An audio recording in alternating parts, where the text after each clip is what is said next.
ሰላም እንዴናችሁ በያላችሁበት ሁሉ ነገር ሰላም ነው። አሽና እንዴላችሁ ሞኝላችሁ አለ ቢሲስ ስትጎንደሉ ወዳችሁ ላይክ እና ሼር እያደረጋችሁ ሐሳቦቻችን ለብዙዎች አካፍሉ። ለዚህም ኮልቪ አመሰግናችኋለሁ።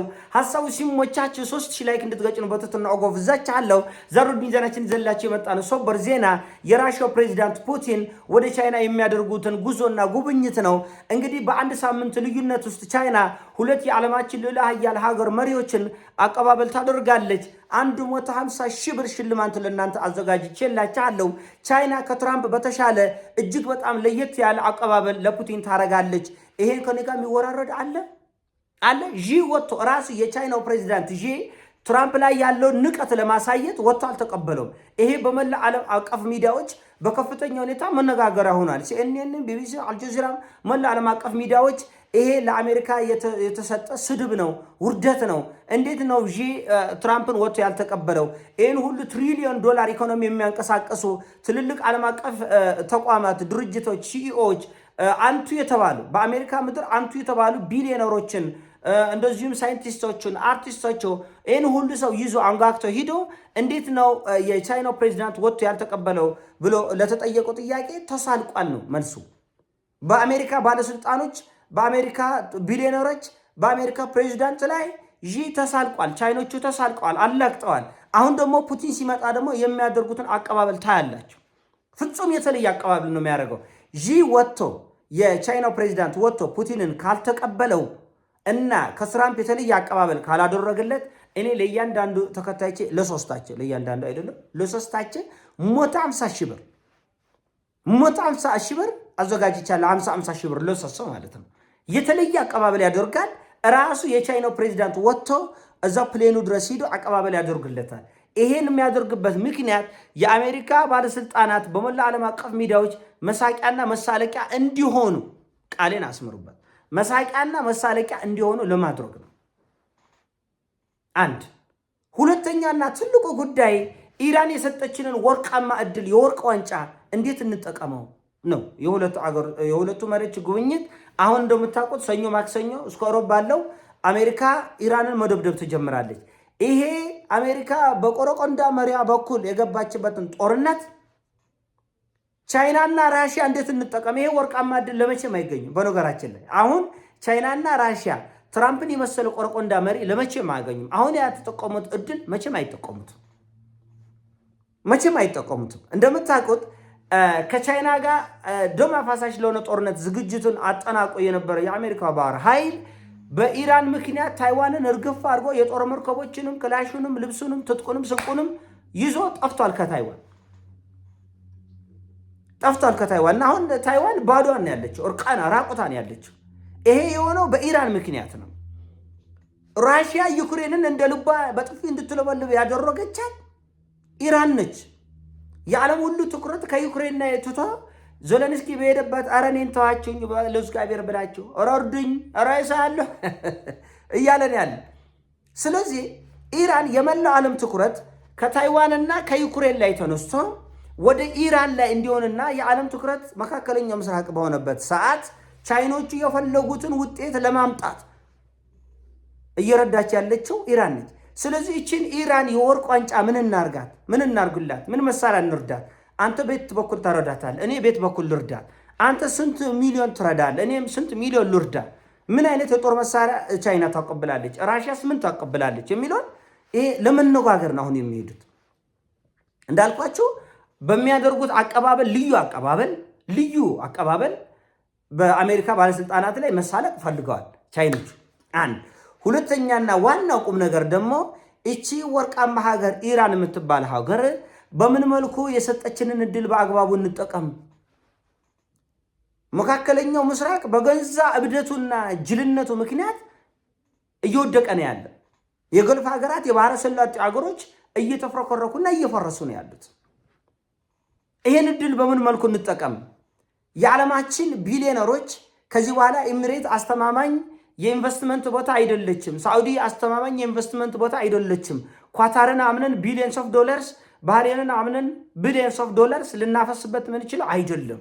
ስለዚህ ሀብታችንን ወደ ቻይና ይዘን እንሂድ። ዓለሙ እኮ ነው የሚለው እኔ አይደለም ያልክ። አትደፈሪዋ፣ አትነኪዋ ጀግናዋ አዲሷ ልዕለ ኃያል ቻይና ነች። ራሽያን ታውቃለች። ራሽያኖቹ አጉል ፉክክር ውስጥ የሚገቡ ህዝቦች አይደለም። ቻይና ከራሽያ በብዙ እጥፍ ትበልጣለች። ራሽያ ሀብታም ሀገር ነች፣ በጣም ሀብታም ጀግና ሀገር ነች። ምንም የጎደለባት የለም። ከቻይና ጋር የሚያፎካክራት ምንም ምክንያት የላትም። ስለዚህ ቻይና አዲሷ የዓለማችን ልዕለ ኃያል እንድትሆን ራሽያ በብዙ እየሰራች ነው። የቻይናን መገበያያ ገንዘብ ዩዋንን ዓለም አቀፍ መገበያያ ከማድረግ ጀምሮ ቻይና በዓለማችን ላይ ያላት ቅቡልነትና ኃያልነት እንዲጎላ ብዙ እየደከመች ነው ራሽያ። ለምን? የቻይናም ውለታ አለባት። በዩክሬን ጦርነት አውሮፓና አሜሪካ ተባብሮ ራሽያን ለመድፈቅ በሚያደርገው ጥረት ቻይና በብዙ ራሽያን ረድታለች። እውነተኛ ወዳጅነት ምን እንደሚመስል ራሽያኖቹ ያውቃሉ፣ ቻይኖቹም ያውቃሉ። የሆነች ብጣሽ መሬት በደሴት ምክንያት ቻይናና ራሽያ ተቆራርፈው አልፎ ለጦር ተጋብዘው እንደነበር ታውቃላችሁ። ለብጣሽ መሬት ተብሎ ሉዓላዊነታችንና ክብራችንን ወዳጅነታችን መውደቅ መጥፋት የለበትም። ብጣሹ መሬት ይቀራል እንጂ ቻይናና ራሽያ ወደ ወዳጅነታቸውና ወደ ወንድማማችነታቸው መመለስ አለባቸው የሚል አቋም በመያዛቸው ምክንያት ቻይናና ራሽያ እውነተኛ ወንድማማችነት እያሳዩ ነው ያሉት። በጭንቅ ቀን እንደምታውቁት እንግዲህ ራሽያ በማዕቀብ ለማሽመድመድ በሚደረገው ጥረት ቻይና በብዙ መልኩ ራሽያን አግዛለች። ኢራን እንድትወድቅ በተደረገው ከፍተኛ ጥረት ቻይና በብዙ መልኩ ኢራንን ረድታለች። ኢራን ደግሞ የሁለቱ አገር ጦርነት ተዋግታላቸዋለች። ኢራን ደግሞ ወርቃማ እድል የትም አታገኘውም ቻይና ይህን እድል። እውነት ነው። ፖለቲካን ጠንቅቀን ለምናውቀው ለእኛ ግልጽ መልእክት ያለው ኢራን ለቻይና ወርቃማ ውለታ ውላለች። የአሜሪካን የጦር አቅም አከርካሪ በመስበር ቻይና ቀጥሎ ያለባት የቤት ስራ ምን ያክል ቀላል እንደሆነ ሙከራ አሳይታለች። ቀላል ነው። የታይዋን ጉዳይ ብዙም አትቸገሪበትም። እኔ ኢራን እንኳን በዚች ባለኝ አቅም ይህን ያህል ውጤት ማስመዝገብ ችያለሁ። ስለዚህም አሁን ቻይናና ራሽያ በሚያደርጉት ውይይት ላይ ትልቋ ርዕስ አሁንም ኢራን ነች። ትልቋ ርዕስ እቺን የወርቅ ሳህን እቺን የወርቅ ዋንጫ የሰጠችንን ኢራንን በምን መልኩ እንርዳት፣ በምን መልኩ እናግዛት? ይሄን ኢራን ላይ የምናደርገው እገዛ ለኢራን አይደለም፣ ለኛ ለራሽያዎች ነው። ራሽያ አሁን ዛሬ ዩክሬን ላይ እንደፈለገች ነው የምትፈነጭ። ዓለም ሁሉ በራሱ ጭንቀት ነው ያለ። እኔ ለራሴ ነዳጅ አጥቼ ኑሮ ተወዶብኝ ህዝቤ ሊበላኝ ተነስቷል እያሉ ያሉት አውሮፓ መሪዎች ስለ ዩክሬን ለደቂቃ ለማሰብ ጊዜም የላቸው። ያቀብላሉ፣ ያላቸውን መሳሪያ ያቀብላሉ። ነገር ግን ነገ ከነገ ወዲያ እኛ በራሽያ ብንቀጠቀጥ የት አባታችን ልንገባ ነው የሚል ፍርሃት ውስጥ ነው ያሉት እና ቻይናና ራሽያ ብረት እንደጋለ ነው ትኩሱን ብረት እንደጋለ እንለብልበው እያሉ ያሉት። ትኩሱ ብረት እንደጋለ እንለብልበው እና ቀጥቅጠን እናስተካክለው። ይሄ የበሰበሰ የዓለም ስርዓት የጨቋኞች የደፍጣጮች አካሄድ የተባበሩት መንግስታት ድርጅት እንደምታውቁት አሻንጉሊት ነው። አሜሪካ ስትፈልግ ቁጭ በል ብድግ በል ተኛ ተነስ ትላለች። ምንም ማድረግ አይችልም። ምንም ለድሃ ሀገሮች ሲሆን ለምስኪን ሀገሮች ሲሆን ይሰበሰባል፣ ማዕቀብ ይጥላል፣ ያግዳል፣ ያገላል፣ ብዙ መከራ ይቻላል። ለጉልቤዎች ሲሆን ግን ህጉ ቄጤማ ነው የሚሆነው። ቄጤማ ትንፉሽ አይልም። ትንፉሽ አያስነጥስም። አሜሪካ ፊት ህንጠሽ አይል። ስለዚህ እውነተኛ ወዳጅነት ምን እንደሚመስል ለዓለም ለማሳየት ሞቅ ደበቅ ሸውረቅረቅ ያለ አቀባበል ይደረግለታል። ይሄ ካልሆነ ለሶስት ተከታዮቼ የ50 ሺህ ብር ሽልማት አለው።